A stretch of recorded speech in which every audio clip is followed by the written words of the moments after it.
안녕하세요. How 오브 더 Why가 중요한 질문 메이커입니다. 며느리감 고르기라는 동화를 아시나요? 옛날 부잣집에서 며느리 공모를 열었습니다. 쌀 반말과 좁쌀 한 대를 가지고 한 달을 살아내면 며느리로 삼겠다는 것이었습니다. 물론 지금이야 상상할 수도 없는 일입니다. 많은 도전자가 있었지만 성공하지 못했습니다.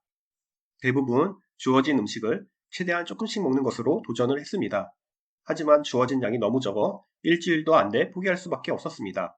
이 도전을 성공하려면 무엇을 어떻게 해야 할까요? 동화에는 성공하는 사람이 나옵니다. 그 사람은 다른 사람들과 다르게 행동했습니다. 그 도전자는 첫날부터 쌀과 반찬을 마음껏 먹었습니다. 그러고도 도전에 성공했습니다.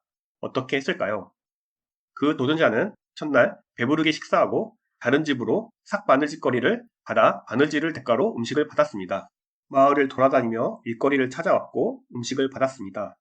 굶거나 조금 먹지 않고 배부르게 먹으면서 한 달을 살아냈습니다. 이 이야기는 문제 해결을 위한 중요한 두 가지 요소를 알려줍니다. 첫 번째는 조건 바꾸기입니다. 도전자 대부분은 주어진 음식으로만 한 달을 살려고 했습니다. 굶다가 배고플 때 조금씩 먹기도 하고 주어진 음식 재료를 30분의 1로 나눠 조금씩 먹기도 했지만 주어진 양으로는 한 달을 살 수 없었습니다. 하지만 마지막 도전자는 주어진 조건을 다르게 해석했습니다. 쌀과 좁쌀을 더는 주진 않겠지만 주어진 것으로만 한 달을 살라고는 하지 않았다 라고 해석한 것입니다. 고 정주영 회장에게는 이와 같은 일화가 많습니다. 아이젠하워 대통령은 한국 방문 시 유엔군 묘지를 방문하기로 했습니다. 이때 정주영 회장에게 한겨울에 파란 잔디를 깔아달라고 요청했습니다. 한겨울은 잔디가 나지 않기 때문에 사실상 불가능한 일이었습니다. 이때 정주영 회장은 파란 잔디가 아니라 파랗기만 하면 된다고 조건을 바꿨습니다. 그래서 잔디 대신에 푸른 싹을 피운 보리를 심어 미군의 요구를 만족시켰습니다. 두 번째는 생산자 대기입니다. 다른 도전자들은 주어진 식자재를 소비만 했습니다. 즉, 있는 것을 최대한 아껴 쓰는 소비로 문제를 해결하려 했습니다. 하지만 마지막 도전자는 삭바느질이라는 생산 활동을 통해 추가적인 부가가치를 창출해냈습니다.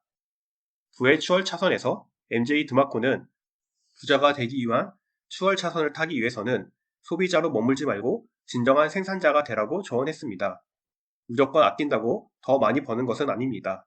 생산자가 되기 위해서는 가진 것을 잘 투자할 수 있어야 합니다. 마지막 도전자는 첫날 주어진 쌀과 반찬을 거하게 먹음으로써 삭 바느질을 할 수 있는 체력을 비축할 수 있었습니다. 직장 생활을 하든지 사업을 하든지 많은 문제를 맞닥뜨리게 됩니다.